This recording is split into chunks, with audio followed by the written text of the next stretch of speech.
Hello, this is Tor from EdCon. Today we have part number 6 in common mistakes when doing root cause failure analysis.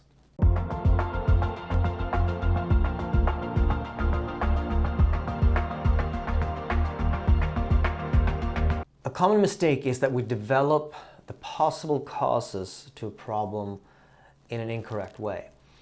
Let me explain first what I mean with this, because it may not be clear to everybody. So as you see here in the slide that you have a trigger. A trigger for us is typically the reason why we're doing the root cause. In this case, it's a 4-hour production loss. The next box is a problem statement. We talked about common issues with that in video 1 and 2. And by the way, you'll find all these videos down here, right? The links to video 1, 2, 3, 4, 5. And in the future, 6, 7, 8, etc. Now, so we have a trigger and we have a problem statement.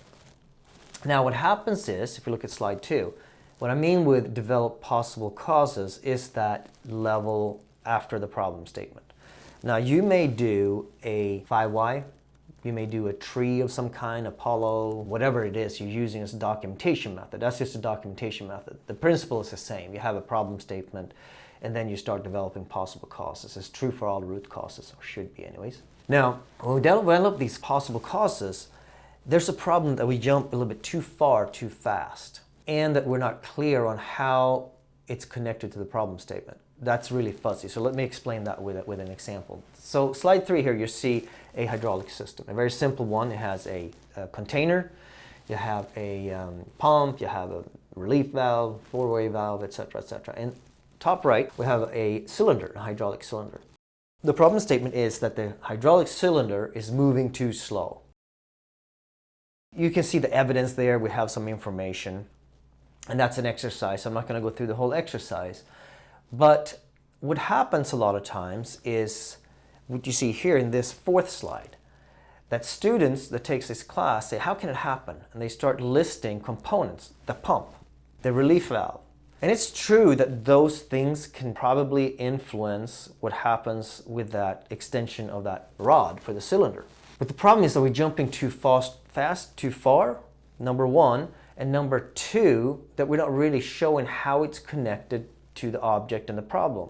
So if I say hydraulic cylinder is moving too slow and I call it just pump, well, how does that happen? Well, if you're technically good, you probably can think of, well, it could be pump is cavitating.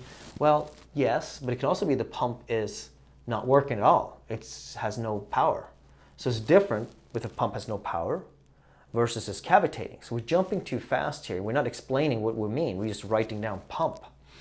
So this is a very common mistake. And we're not focusing on the object. We moved away from the object. So if we look at this hydraulic cylinder, so we have the 2 problems. The first one is we're moving away from the object. So if we look at the 4th slide here, you have to ask the question, how can the cylinder actually move slow? If you answer that question, it's not pump. That's not a reasonable answer. There's a lot of steps in between that you're leaving out. But we can say there's not enough power to move this cylinder. That's one way.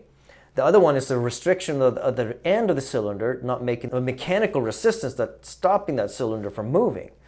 Now you can divide it up in different ways, but you need to stay connected with the object and say, how can that problem happen to that object?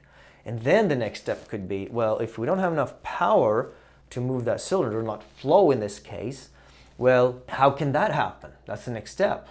Well, maybe we don't have enough flow from the pump. So now we start connecting, because if we jump too far, too fast, what happens is you haven't developing not possible causes, but you actually jump into conclusions sometimes, and you're guessing a bunch of causes already. So and the other thing is that we need to explain how, not just an object, pump. We need to say pump not delivering enough flow. So now we have it. So the rule of thumb is, and when you develop possible causes, have at least one verb and one object explaining how it happens in developing possible causes. Let me show you one more example.